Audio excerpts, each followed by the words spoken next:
Hi, this is Yeshua Durkin. I'm the founder, I guess, of Chabad YouTube. And right now, this video, I'm just explaining how useful a Kindle is. And now it's getting more and more amazing. They're about to even come out with a Kindle Color. I don't know exactly how I would use that towards serving Hashem, unless maybe if you have children, you could use it for Tzivos Hashem if they start making Tzivos Hashem books on there. Right now, Kindle is kind of new. I mean, it's been out for years, but it's just now starting to be available with lots of Torah on there. I'm going to show you guys how I find it to be useful. So when I take out this Kindle, just look at the library I have here. And I haven't even scratched the surface. There's still many books I could get. Bear in mind, usually these Torah books are about $10 each. Now, one thing I really like is this Practical Tanya by Rabbi Chaim Miller. It goes through the Tanya in depth to such an extent you don't really need a rabbi if you know English very well. If you know how to do the basics of pronouncing Hebrew and read Hebrew, and you know English with a decent vocabulary, then the Practical Tanya is a very good suit for you. It is suitable for you. Then I have here The Path to Selflessness from the Rebbe. So I find it a very quick mimer, but nevertheless it has connection between davening and serving Hashem and being selfless and the like. The Third Judge is an amazing book for stories of the third Lubavitcher Rebbe. I just very recently purchased For the Sake of Heaven, and it's the fifth Lubavitcher Rebbe, the Rebbe Rashab, teaching Padav Shalom Nafshi, which was a pasuk of Tehillim, where there's a Chabad melody, and this is the melody that the Alter Rebbe was singing when he was let out of prison. So it's a whole mimer in commemoration of the release of the first Lubavitcher Rebbe. Then there's Torah Studies by Jonathan Sachs, and this is an amazing book because basically with this, it's a sikha, but it's not too lengthy. One could handle it. Again, that's another volume of Practical Tanya. Now, this, Tackling Life's Tasks, that's the Hayom Yom with the extra stories. Now, that's amazing as well. That's just the Hayom Yoms. Then I have the Rebbe on Breaking Through Barriers. It's an approach to serving Hashem with happiness. And then I have Lubavitcher Rabbi Memoirs. This is pretty amazing. That's one of the books that you have audio on there. Besides this, the reason I recommend this over a book on a weekday is you could adjust the font. Who wants to carry 20 books? Nevertheless, I turn off the light. I completely turn off the light. When I'm reading this, I have the feeling of reading a book. But I go right here, I double click.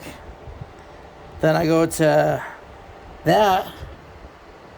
Now I can change how the layout is. Click font. I can make it all bold. And then I can make it big letters. So then when reading a book,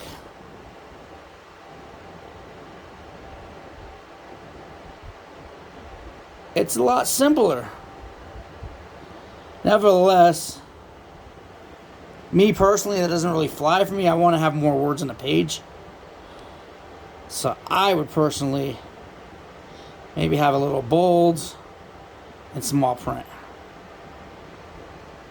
That's more comfortable for me. I don't like running a class, one of my classes, and it's gonna take forever. Another feature that I have of the Kindle is that it's waterproof.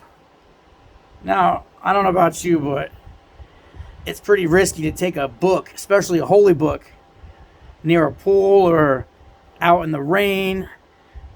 It might get ruined, but this is waterproof. It's not going to harm it. Also, when I'm doing a class, I have this case right here. Now, this case can be used in 2 different ways. There's actually a money holder on there. I really don't recommend putting your wallet in there. I just don't recommend it. But you go like this, you lift up the tab, the flab. I don't have the right surface right now, but let's just say I put it right here. And now I could just leave it there and read. But I personally like to use this thing right here.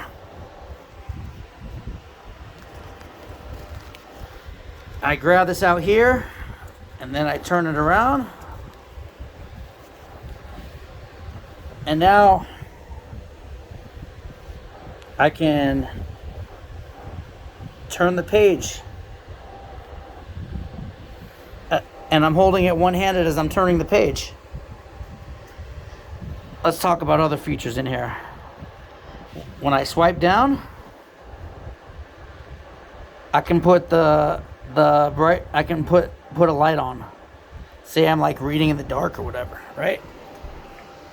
And you don't need internet for all this. I'm gonna turn off my light and I'll show you what I'm talking about.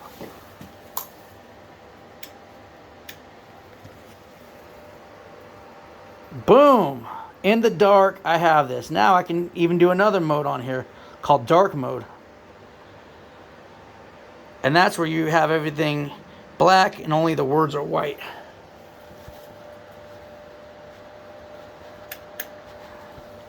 There's just so many reasons I prefer this Kindle.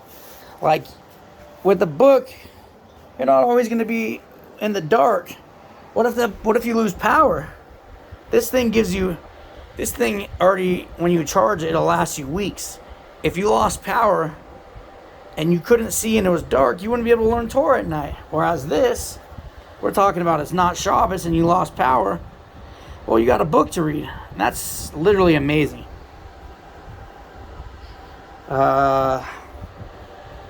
What else could I say about this? I literally prefer to have this off with the light because it's just better for your eyes. It's better for your eyes to read without the light, and then your battery lasts longer too. This you can do audiobooks and have books read to you as well. So this is a form. The Kindle is a form of klipas noga, as you learn in Tanya. That means you could use it for bad things, like read unholy books or impure books. Or you could literally build up a Jewish library. I'm seeing more books, even more books that I could get. I have the Practical Tanya, and they only have volumes 1 through 3. They're missing the last 2 books of the Tanya. But nevertheless, lessons in Tanya, they have 1 through 5 in there. Maybe Rabbi Chaim Miller will do the last 2 books. I just keep finding more Maimorim. There's also Tzvi Freeman. He has a book like Bringing Heaven Down to Earth. I could probably get that on Kindle. You could get Manis Friedman books on Kindle. If I had all the money in the world, I'd consider that. Now, this Kindle that I have, the paperweight, has 32 gigabytes of storage. Now, first of all, when reading books, let's say you go on a trip, you don't really need so many books to have at hand. But and if I'm not mistaken, I heard from a YouTube reviewer that the 8 gigabytes gives them hundreds of books. That'd be nice if I afforded hundreds of books. Now with 32 gigabytes, I'm pretty sure it could reach into at least 1,000 books.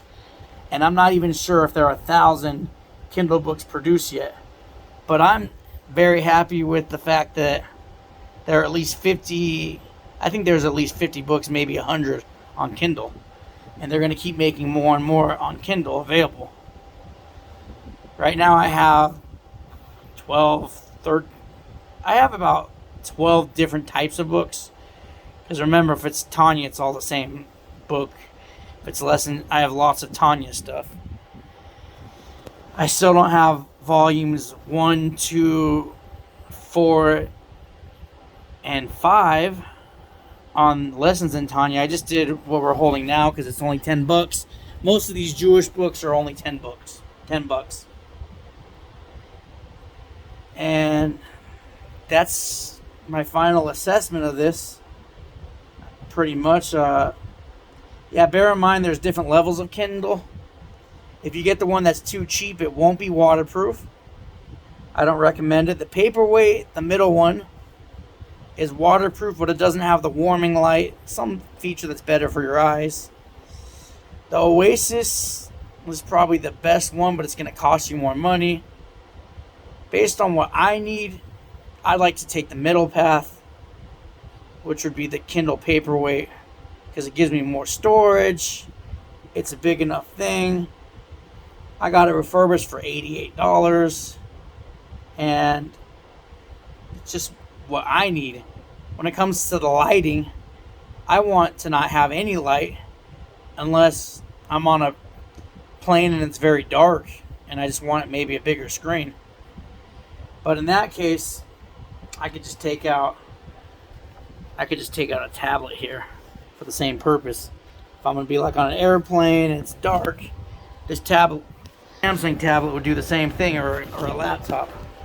But the whole idea of the Kindle is that I don't want to have a bad screen that can affect my eyes. The blue light makes it harder for you to sleep at night. It's not good to look at. Anyways, I recommend people to get a Kindle, because then there's lots of Torah that one can learn, and they can basically spend a lot less for the book. A lot of these books that I'm seeing on Kindle are $10, where if you buy the hardcover, you're going to be paying $50. Nevertheless, if you don't have hardcover books like this Chumash here I have, it's going to be problematic, because you're not going to have what to do on Shabbos. And if you have plenty of Sforim,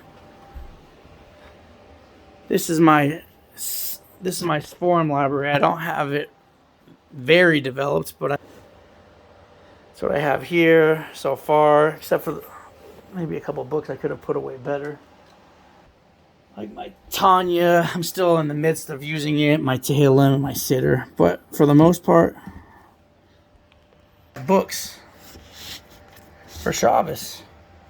Pirkei Avos, Devar Malchus for Shabbos, 2 Mimer sets. I wish they would do lessons in Sefer HaMaimorim and lessons in Hechaltzu and lessons in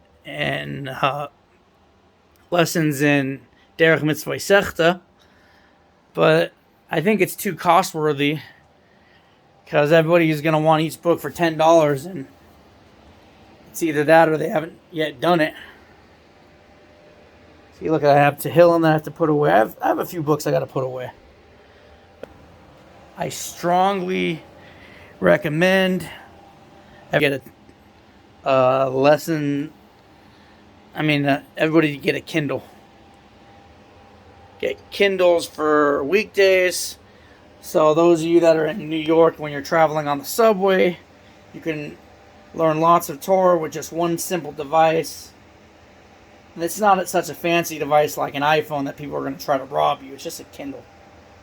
Probably leave you alone for a Kindle. A lot of these guys don't want to read. These guys stealing. And then it's good for a trip. You can put on audiobooks and all that stuff. Get a Kindle, that's all I'm saying. And then make sure to have your holy books on Shabbos. This is how you could use technology to serve Hashem. Anyways, may everybody be successful and increasing in Torah mitzvahs to bring Mashiach now.